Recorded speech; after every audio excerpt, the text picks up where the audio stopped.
अस्सलाम वालेकुम व्यूअर्स, उम्मीद करते हैं आप सब खैरियत से होंगे। आज हम इस वीडियो में बात करेंगे करवला उस्मान के दिखाए जाने वाले एपिसोड के अंदर उस्मान बे और नईमान आपस में आमने सामने होंगे और इनमें किसकी जीत होगी और किसकी हार होगी। दिखाए जाने वाले ट्रेलर और पिछले दिखाए जाने वाले एपिसोड के अंदर हमें इस बात की वजाहत नहीं मिली थी और आज हम इस वीडियो में भी इसी बारे में बात करेंगे।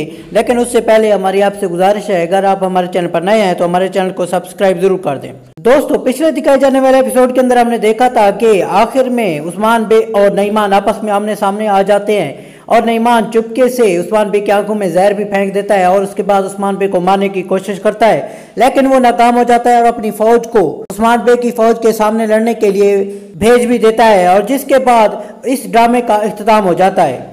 दोस्तों, हम आपको यहाँ पर बताते चलें कि नईमान और उस्मान बे की लड़ाई के दरमियान कोई ना कोई यहाँ पर तीसरा आ जाएगा और इस लड़ाई को खत्म करने पर मजबूर कर देगा और हमको ये भी देखने को मिलेगा कि नईमान की इसके बाद इस ड्रामे से इख्तिताम होगा और इस किरदार का खात्मा भी जल्द हो जाएगा। लेकिन ये देखना काबिल गौर होगा कि इस किरदार का खात्मा किस तरह किया जाता है और उस्मान बे यहाँ से कैसे बच पाएंगे। आप भी कमेंट करके हमें अपनी राय का इजहार जरूर बताएं। अगर आपको हमारी वीडियो पसंद आई है तो इसे लाइक और हमारे चैनल को सब्सक्राइब करना ना भूलें। शुक्रिया।